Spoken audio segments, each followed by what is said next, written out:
नमस्कार, संकल्प क्लासेस के YouTube चैनल पर आप सबका हार्दिक स्वागत है। चालू करते हैं आज का करंट अफेयर का सेशन। सबसे पहला क्वेश्चन है, नाना नानी अभियान किसने लॉन्च किया? अभियान का नाम क्या है? नाना नानी। नाना नानी अभियान किसने लॉन्च किया? जैसा कि आप सबको पता है कि हमारे देश में कोरोना महामारी चल रही है और हमें यह भी पता है कि ये कोरोना महामारी बुजुर्ग लोगों को ज्यादा इफेक्ट करती है, उनको ज्यादा प्रभावित करती है। भारत में जितनी भी मौतें हुई है उनमें 60% वो मौतें हैं जिनकी आयु या तो 60 वर्ष या 60 वर्ष से अधिक थी। इसी को ध्यान में रखते हुए नीति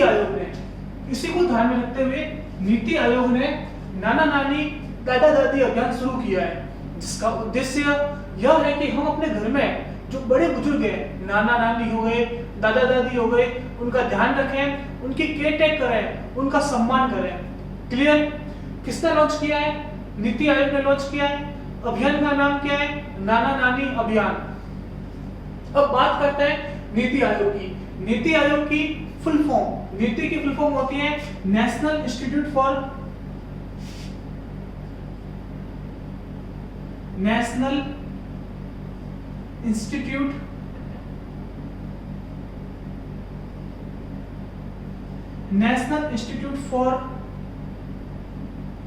ट्रांसफॉर्मिंग इंडिया।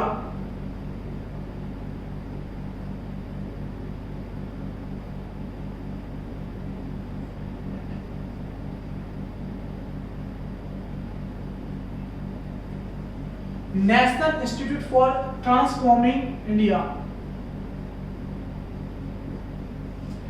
नीति आयोग की फुल फॉर्म होती है national institute for transforming India. इसकी स्थापना 1 जनवरी 2015 को हुई। नीति आयोग की स्थापना 1 जनवरी 2015 को हुई। ध्यान रखना, नरेंद्र मोदी 2014 में आई थी। 1 जनवरी 2015 से पहले जो नीति आयोग था वह था प्लानिंग कमीशन। नीति आयोग का पुराना नाम क्या था? योजना आयोग।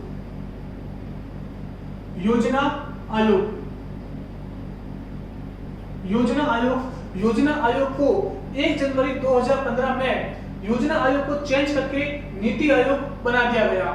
क्लियर ये बात? नीति आयोग भारत सरकार का एक थिंक टैंक है, मतलब यह पॉलिसी बनाने का काम करती है सरकार के लिए। नीति आयोग का जो अध्यक्ष होता है वह देश का प्रधानमंत्री होता है। वर्तमान में नीति आयोग का अध्यक्ष नरेंद्र मोदी है।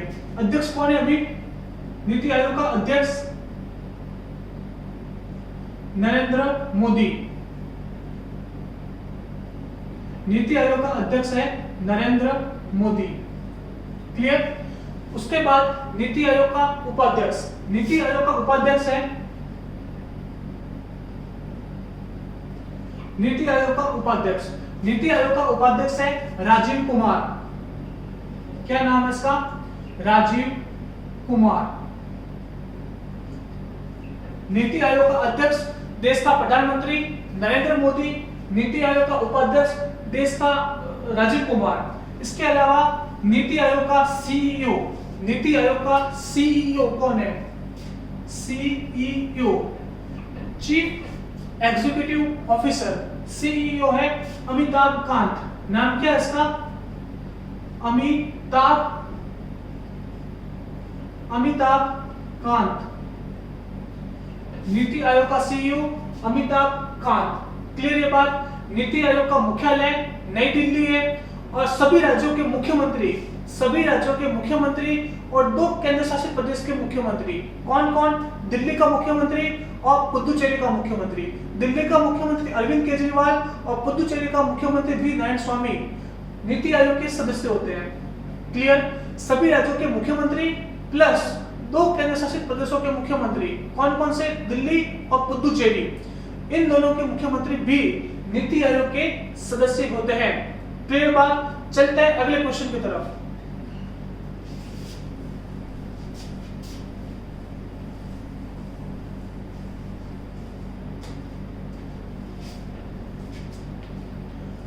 आयुष कवच ऐप, नाम क्या है इसका?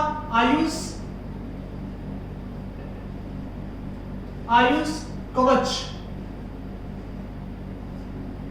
आयुष कवच। आयुष कवच कौन से सरकार का ऐप है? तो सबसे पहले ध्यान रखना कि अभी कोरोना महामारी चल रही है, इसमें भी ये बातें आ रही हैं कि कोरोना से बचने के लिए आपको अपना इम्यून सिस्टम, अपना रोग प्रतिरोधक क्षमता उसको अच्छी करनी होगी। जिसका रोग प्रतिरोधक क्षमता अच्छी होगी उस पर कोरोना का इफेक्ट नहीं होगा, और जिसकी रोग प्रतिरोधक क्षमता कम होगी उस पर कोरोना का इफेक्ट होगा। यही तो कारण है कि हमारे देश में 60 वर्ष से ऊपर जो लोग हैं उनको कोरोना का ज्यादा इफेक्ट हो रहा है, क्योंकि उनकी रोग प्रतिरोधक क्षमता कम है। इस रोग प्रतिरोधक क्षमता को बढ़ाने के लिए क्या किया गया है? उत्तर प्रदेश सरकार ने इस रोग प्रतिरोधक क्षमता को बढ़ाने के लिए उत्तर प्रदेश सरकार ने आयुष कवच ऐप लॉन्च किया है। आयुष कवच ऐप में हम अपने शरीर की रोग प्रतिरोधक क्षमता किस तरह से बढ़ाते हैं, रोग प्रतिरोधक क्षमता हम अपने शरीर की किस तरह से बढ़ाएं, उस पे चर्चा की गई है। अब मैं आपको बताता हूं कि आयुष कुछ सुना सुना नाम लग रहा है, आयुष कुछ सुना सुना नाम लग रहा है। आयुष होता क्या है? देखिए यहाँ पे ए का मतलब आयुर्वेदा, आयुर्वेद, वाय का मतलब योगा, यू का मतलब यूनानी, एस का मतलब सिद्धा, और एच का मतलब होम्योपैथी।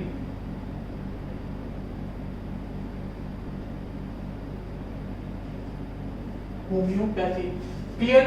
ए मतलब आयुर्वेद, वाई मतलब योगा, यू मतलब यूनानी, एस मतलब सिद्धा और एच मतलब होम्योपैथी। इन 5 चीजों का उपयोग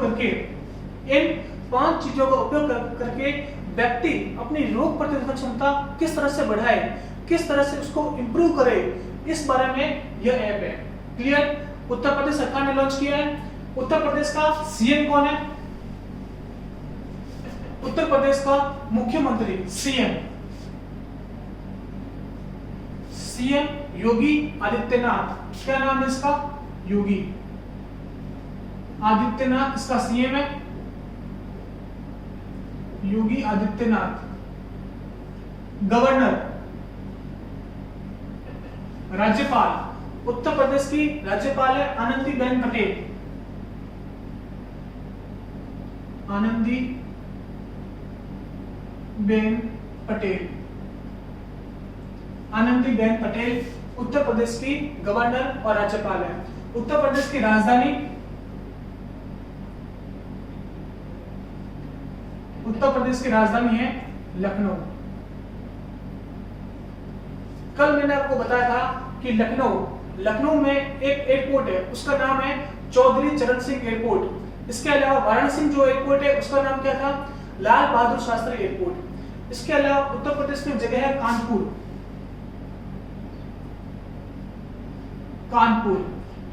कानपुर में एक स्टेडियम है, उसका नाम है ग्रीन पार्क स्टेडियम। काफी बार एग्जाम में पूछा जाता है कि ग्रीन पार्क स्टेडियम कहाँ है? Green park stadium, green park stadium कहां पर है? कानपुर में है। इसके अलावा उत्तर प्रदेश पहला राज्य है, उत्तर प्रदेश पहला राज्य है, फर्स्ट स्टेट है, पहला राज्य। उत्तर प्रदेश पहला राज्य है जिसने पूल परीक्षण चालू किया। क्या किया? पूल परीक्षण, कोरोना का पूल परीक्षण चालू किया। कोरोना का पूल परीक्षण चालू करने के लिए उत्तर प्रदेश पहला राज्य है। क्लियर? उत्तर प्रदेश के बाद सारी क्लियर बातें हो गई। आयुष कवच ऐप आपको समझ में आ गया। आयुष की फुल फॉर्म याद रखना। आयुष एक मंत्रालय भी है जिसके मंत्री श्रीपद यसो नायक है। यहां तक क्लियर? चलते हैं अगली स्लाइड पर। संदीप कुमारी कौन से खेल से संबंधित है? देखिए अभी हाल ही में ये न्यूज में इसलिए रहा है क्योंकि ये संदीप कुमारी जो नाम की व्यक्ति थी उसने क्या किया? मेटेनोलोन एक दवाई आती है उसका उपयोग किया। उपयोग किस लिए किया? अपने शरीर की क्षमता बढ़ाने के लिए इस प्रतिबंधित दवाई का उपयोग किया। इस प्रतिबंधित दवाई का उपयोग के कारण वाडा मतलब जो नेशनल एंटी डोपिंग एजेंसी है, जो क्या करती है, युवा खिलाड़ियों को प्रतिबंधित दवाओं का सेवन करने से रोकती है, उसने संदीप कुमारी पर 4 साल के लिए प्रतिबंध लगा दिया। कितने साल के लिए प्रतिबंध लगाया? 4 साल के लिए। किसने लगाया? वाडा ने लगाया। वाडा मतलब वर्ल्ड एंटी डोपिंग एजेंसी, ठीक है। किस पे लगाया? संदीप कुमारी पे लगाया। यह कौन से खेल से संबंधित है? तो यह डिस्कस थ्रो से संबंधित है। डिस्कस थ्रो से संबंधित है। क्लियर? कौन सी दवाई का सेवन किया? मेटेनोलोन दवाई का सेवन किया। एग्जाम में काफी बार पूछा जाता है मेटेनोलोन किस तरह की दवा है, तो आ जाएगा प्रतिबंधित दवा है वाडा के द्वारा। क्लियर? अब बात करते हैं world anti doping agency. World anti doping agency जो यह देखती है कि युवाओं ने, जो युवा खिलाड़ी हैं, उन्होंने किसी प्रतिबंधित दवा का सेवन तो नहीं किया। यहाँ इसका मुख्यालय कहाँ है? इसका मुख्यालय मॉन्ट्रियल। मॉन्ट्रियल कहाँ पे है? मॉन्ट्रियल कनाडा में इसका हेडक्वार्टर है। और इसका फॉर्मेशन हुआ 1999 में। इसका फॉर्मेशन हुआ 1999 में। इसका हेडक्वार्टर मॉन्ट्रियल कनाडा में है। आपसे एक क्वेश्चन है कि एक मॉन्ट्रियल प्रोटोकॉल है। मॉन्ट्रियल प्रोटोकॉल क्या नाम है? Montreal protocol. वह किससे संबंधित है? आपको नीचे कमेंट बॉक्स में आंसर देना है। मैंने कल भी 3 क्वेश्चन पूछे थे, उसके आंसर सिर्फ 1 या 2 बच्चों ने दिए। मैं आप सबसे उम्मीद करता हूं कि आप सब नीचे आंसर दें। अगर आपको पता नहीं है तो आप जाके सर्च करें, इससे आपका एक जनरल नॉलेज बढ़ेगा। आपको 2 चीजें और नई देखने को मिलेगी। क्लियर?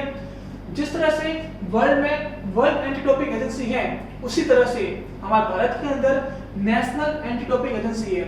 जो काम वर्ल्ड स्तर पर, जो काम दुनिया स्तर पर वर्ल्ड एंटी डोपिंग एजेंसी करती है, वही काम भारत में नेशनल एंटी डोपिंग एजेंसी करती है। ठीक है? जिसका फॉर्मेशन 2005 में हुआ। वर्ल्ड एंटी डोपिंग एजेंसी का फॉर्मेशन हुआ 1999 में। नेशनल एंटी डोपिंग एजेंसी का फॉर्मेशन हुआ 2005 में। इसके जो सीईओ है वह है नवीन अग्रवाल। सीईओ का नाम नवीन अग्रवाल। हेडक्वार्टर न्यू दिल्ली। क्लियर है सब चीजें?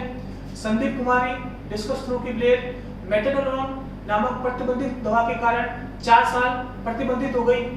किसने किया? वाडा ने किया। वाडा का फॉर्मेशन 1999, हेडक्वार्टर मॉन्ट्रियल कनाडा के अंदर। मॉन्ट्रियल प्रोटोकॉल किससे संबंधित है, यह आपको नीचे कमेंट बॉक्स में आंसर देना है। इसके अलावा नेशनल एंटी डोपिंग एजेंसी, इसका फॉर्मेशन 2005, सीईओ नवीन अग्रवाल, हेडक्वार्टर न्यू दिल्ली। चलते हैं अगले क्वेश्चन की तरफ।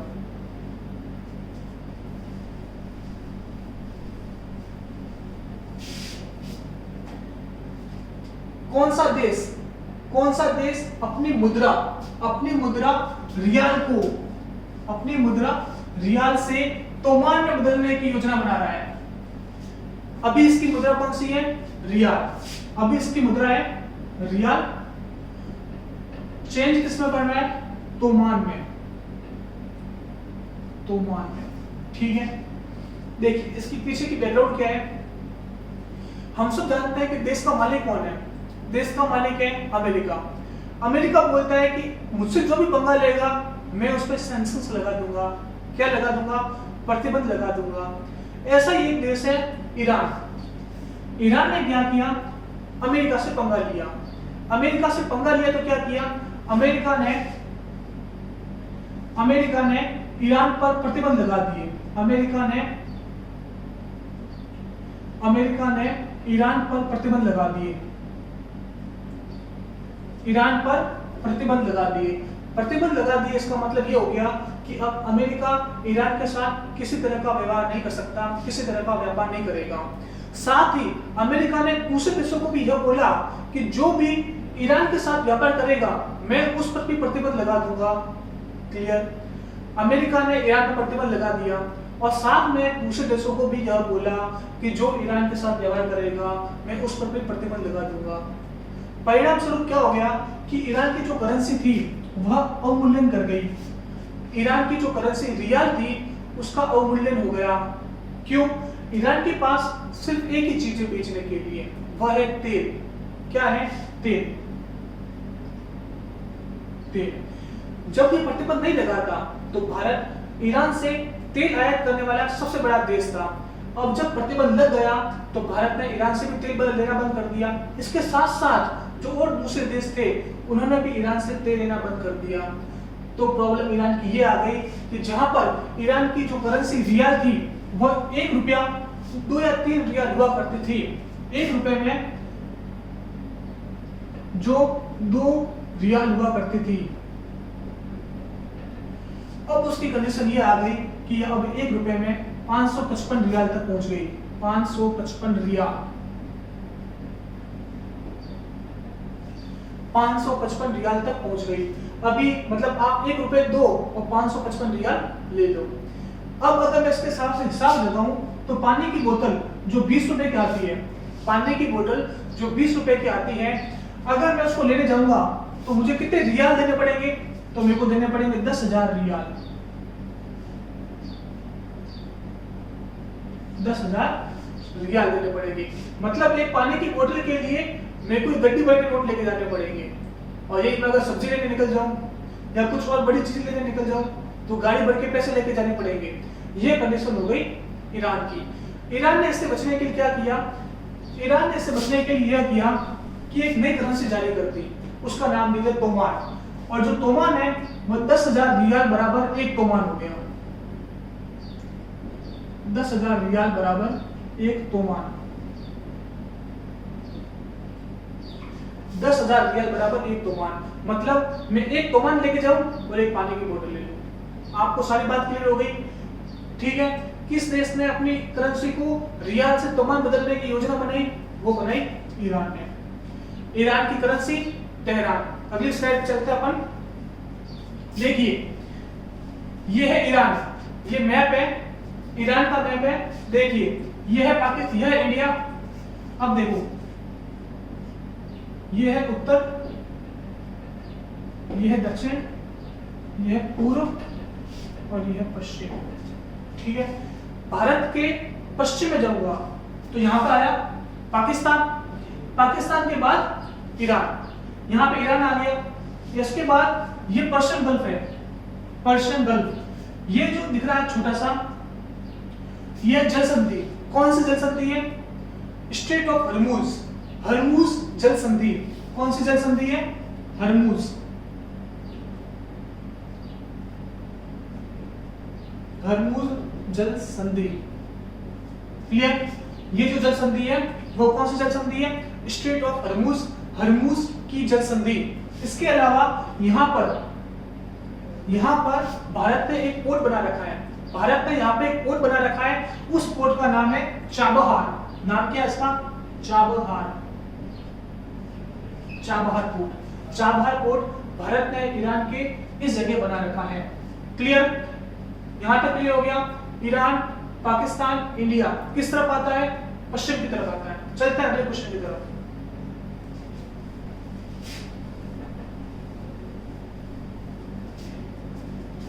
भारतीय नौसेना ने मालदीव से भारतीय नागरिकों को वापस लाने के लिए कौन सा ऑपरेशन शुरू किया है? क्या है? भारतीय नौसेना, भारतीय नौसेना ने एक ऑपरेशन लॉन्च किया है। ऑपरेशन लॉन्च किया है किसके लिए? मालदीव के लिए। ऑपरेशन का नाम क्या है? ऑपरेशन समुद्र सेतु, ऑपरेशन समुद्र सेतु। देखिए हुआ क्या कि जब कोरोना वायरस आया तो कोरोना वायरस के कारण जगह जगह मालदीव के अंदर वहां भारत के लोग फंस गए। उन लोगों को बाहर निकालने के लिए जो भारतीय नौसेना है, भारतीय नौसेना ने समुद्र सेतु एक ऑपरेशन लॉन्च किया। देखो ये सब देखता है वो भारत के मालदीव के साथ व्यवहार है। भारत ने मालदीव के साथ कई ऑपरेशन किए हैं, कई ऑपरेशन किए हैं। जिसमें सबसे पहला है ऑपरेशन नील। ऑपरेशन नील हुआ था 2015 में। ऑपरेशन नील हुआ 2015 में जब मालदीव में बाढ़ आ गई थी। मालदीव में बाढ़ के कारण वहां पानी पीने की किल्लत हो गई थी। वहां पे पानी की सप्लाई करने के लिए भारत ने एक ऑपरेशन लॉन्च किया और उसका नाम था ऑपरेशन नील। दूसरा operation cactus. Operation cactus Maldives में वहां की सरकार को बचाने के लिए, क्योंकि वहां पे मिलिट्री कू हो गया था, मतलब मिलिट्री ने विद्रोह कर दिया था। उस विद्रोह से वहां की सरकार को बचाने के लिए भारत की सरकार ने ऑपरेशन कैक्टस लॉन्च किया, और यह किया था 1988 में। 1988 में ऑपरेशन कैक्टस लॉन्च किया।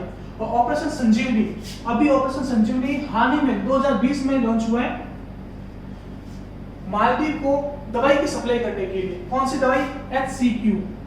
HCQ दवाई, हाइड्रोक्सीक्लोरोक्विन दवाई को सप्लाई करने के लिए भारत ने, मालदीव ने ऑपरेशन संजीवनी को लॉन्च किया।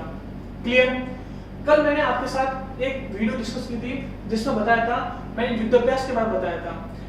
भारत मालदीव के साथ एक युद्धाभ्यास करता है जिसका नाम है एक्यूवरीन। एक्यूवरीन 2009 से लगातार भारत और मालदीव साथ में करते हैं, जिसमें भारतीय सेना और मालदीव की नेशनल डिफेंस फोर्स भाग लेती है। एक्यूवरीन एक मालदीवी भाषा का टर्म है जिसका मतलब मित्र होता है, और 2019 में यह एक्सरसाइज पुणे महाराष्ट्र में आयोजित हुई जिसमें भारतीय सेना और मालदीव की नेशनल डिफेंस फोर्स भाग लेती है।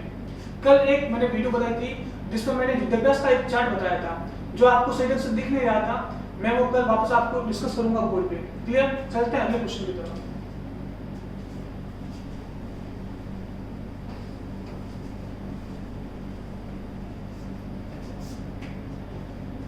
किस देश ने उत्तर कोरिया के तानाशाह को स्मारक युद्ध पदक से सम्मानित किया है? देखिए हुआ क्या था, मैं बात करता हूं वर्ल्ड वॉर सेकंड की, विश्व युद्ध द्वितीय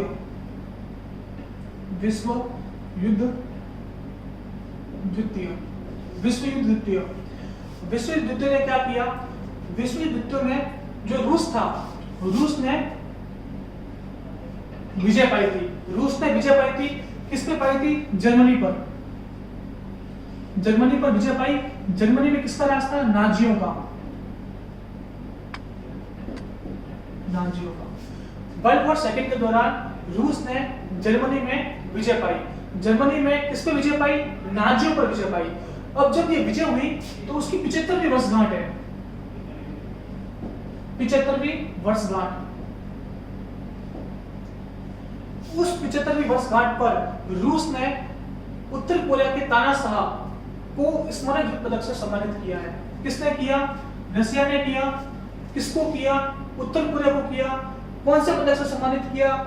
स्मारक युद्ध पदक से सम्मानित किया। अब बात आती है कि जीता कौन? रशिया जीता किस पे? जर्मनी पे जीता। जर्मनी में नाजी पर जीता, तो लेकिन उसने उत्तर कोरिया को यह पदक क्यों दिया?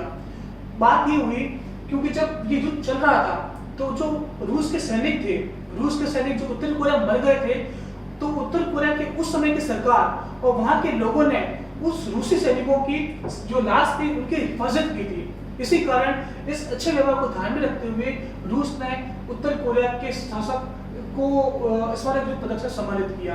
चलते हैं इसकी अगली स्लाइड पर जिसमें बताया गया है कि इसके मैप के बारे में। चलो इसकी अगली स्लाइड पर।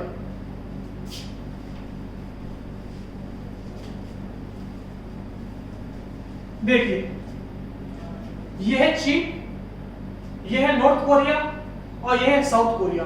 क्लियर? चीन, नॉर्थ कोरिया, साउथ कोरिया। देखिए जो ये बाउंड्री बन रही है इनके बीच में, चाइना और नॉर्थ कोरिया के बीच में जो ये बाउंड्री बना रही है, ये एक नदी है। इस नदी का नाम क्या है? Tyumen river. ट्यूमेन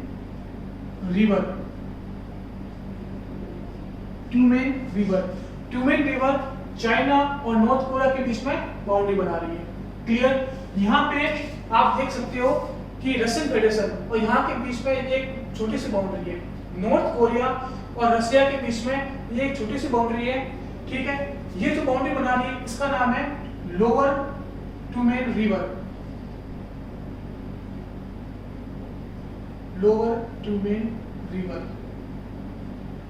काफी बार पूछा जाता है कि नॉर्थ कोरिया और चाइना के बीच में जो बाउंड्री बना रही है उस नदी का नाम क्या है? तो उस नदी का नाम है ट्यूमेन रिवर।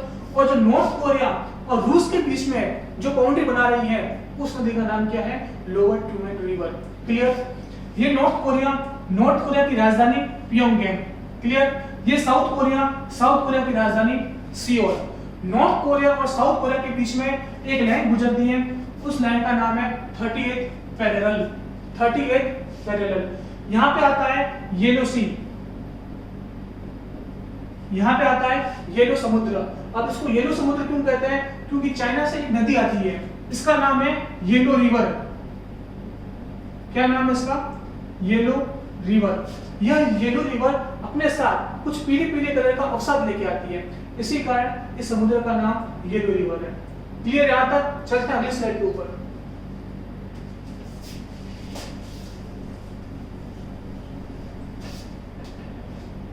हाल ही में भारत ने पाकिस्तान से कश्मीर के किस क्षेत्र को खाली करने की मांग की है? मांग किसने की? भारत ने। किससे की? पाकिस्तान से। कौन से क्षेत्र को खाली करने की मांग की? तो वो क्षेत्र है गिलगित बाल्टिस्तान। गिलगित बाल्टिस्तान को खाली करने की मांग की भारत ने पाकिस्तान से। देखो, इसको समझने के पहले आपको ये कश्मीर का मैप समझना होगा। सबसे पहले देखिए, ये है हमारा कश्मीर। कश्मीर में जो हमारे अधिकार वाला क्षेत्र है, जो अभी हमारे पास है, वह क्षेत्र सिर्फ इतना सा है। जहां पर मैं अपना मार्कर लेके जा रहा हूं, वो क्षेत्र भारत के अधिकार वाला कश्मीर का क्षेत्र है।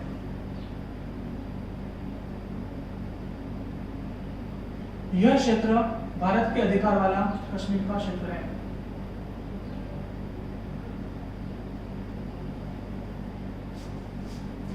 ये क्षेत्र है। इसमें भी इसके दो पार्ट हो गए। अभी 31 अक्टूबर 2019 को जम्मू कश्मीर राज्य को दो क्षेत्रों में बांट दिया गया। एक तो हो गया जम्मू एंड कश्मीर और दूसरा हो गया लद्दाख। क्लियर? अब जो ये वाला क्षेत्र है, यह है पाक ऑक्यूपाइड कश्मीर। पाक ऑक्यूपाइड कश्मीर, जिसको पाकिस्तान किस नाम से बोलता है? इसको पाकिस्तान बोलता है गिलगित बाल्टिस्तान। ये कौन सा क्षेत्र होगा पाकिस्तान के हिसाब से? गिलगित बाल्टिस्तान। और जो ये वाला क्षेत्र है, इसका नाम है आजाद पाकिस्तान। आजाद पाकिस्तान। आजाद पाकिस्तान। क्लियर? ये वाला क्षेत्र है जो चाइना ने 1962 के युद्ध में भारत से हथिया लिया था, और उस क्षेत्र का नाम है अक्साई चीन। क्या नाम है? अक्साई चीन। ठीक है? ये वाला जो क्षेत्र है, ये वाला क्षेत्र पाकिस्तान ने चाइना को गिफ्ट कर दिया। क्लियर? और जो यहां पे एक छोटा सा क्षेत्र आता है, ये है सियाचिन। ये है सियाचिन। सियाचिन दुनिया का सबसे अधिक ऊंचाई पर स्थित बैटलफील्ड है सियाचिन। क्लियर? अब क्या हुआ कि सबसे पहले 2017 की बात करता हूं मैं। 2017 में पाकिस्तान ने क्या किया? ये जो पाक ऑक्यूपाइड कश्मीर था, उसको अपना 5वां राज्य बना लिया। उससे पहले पाकिस्तान में सिर्फ 4 राज्य हुआ करते थे। 4 राज्य कौन कौन से हुआ करते थे? सिंध, पंजाब, बलूचिस्तान और खैबर पख्तूनख्वा। लेकिन 2017 के अंदर पाकिस्तान ने गिलगित बाल्टिस्तान को अपना 5वां राज्य घोषित कर दिया। पाकिस्तान, भारत ने उस समय भी उसका विद्रोह किया था। भारत ने उस समय भी उसका विरोध किया कि साहब ये तो हमारा क्षेत्र है, आप उसको अपना 5वां राज्य घोषित कर रहे हो। लेकिन पाकिस्तान नहीं माना और पाकिस्तान ने उसे अपना 5वां राज्य घोषित कर दिया। लेकिन वर्तमान में पाकिस्तान ने क्या किया? इस क्षेत्र के अंदर, गिलगित बाल्टिस्तान के क्षेत्र के अंदर चुनाव करवाने की मांग की, चुनाव करवाने की योजना बनाई।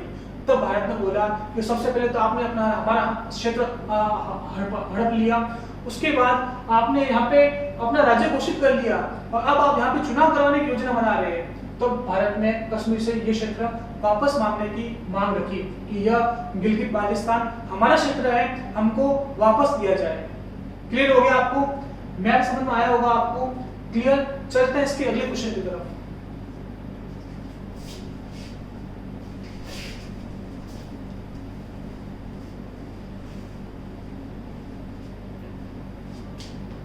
हिमाचल प्रदेश। हिमाचल प्रदेश ने लोगों को जागरूक करने के लिए, किसको? लोगों को जागरूक करने के लिए कौन सा कार्यक्रम शुरू किया है?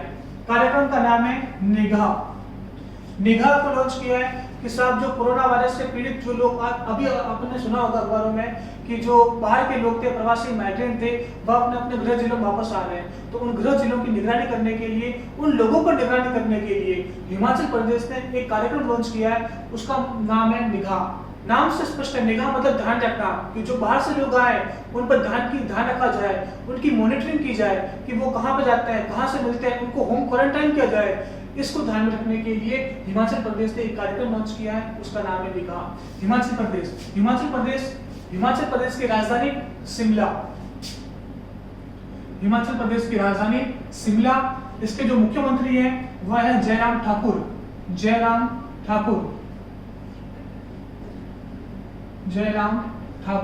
और यहाँ के जो गवर्नर है वो कौन है? गवर्नर का नाम है बंडारू दत्तात्रेय। क्या नाम है? बंडारू दत्तात्रेय। क्लियर? चलते हैं अगले क्वेश्चन पर। आज का अंतिम सवाल, जापान ने किसे the order of rising sun, पुरस्कार का नाम है, the order of rising sun से सम्मानित किया? तो इसका आंसर है थंगजाप दबलिसिंग। किसने दिया? जापान ने दिया। किसको दिया? थंगजाप दबलिसिंग को दिया। पुरस्कार का नाम the order of rising sun. Clear? Japan की राजधानी टोक्यो, इसकी करेंसी येन, यहाँ के प्राइम मिनिस्टर शिंजो आबे, और यहाँ की पार्लियामेंट को अपन बोलते हैं डाइट। ध्यान रखना नाम ये वाला, डाइट। यहाँ की पार्लियामेंट का नाम है डाइट। थंगजाप दबलिसिंग को यह पुरस्कार दिया गया। क्यों दिया गया? जापान और भारत के रिश्तों को मधुर करने के लिए, भारत और जापान के रिश्तों में मजबूती लाने के लिए थंगजाप दबलिसिंग को यह पुरस्कार दिया गया। यहाँ पर एक नाम लिखा हुआ है संजय कुमार वर्मा। संजय कुमार वर्मा कौन है? संजय कुमार वर्मा भारत के जापान के अंदर एम्बेसडर है, भारत के जापान के अंदर राजदूत हैं संजय कुमार वर्मा। उम्मीद करता हूं कि आज की क्लास आपको अच्छी लगी होगी, और जो क्वेश्चन मैंने पूछे हैं क्लास के अंदर उसका आंसर आप नीचे कमेंट बॉक्स में अवश्य देंगे। अगर आपका कोई सजेशन हो, अगर आपको कोई कंप्लेंट हो या प्रॉब्लम हो तो आप नीचे कमेंट बॉक्स में अवश्य बताएं। धन्यवाद।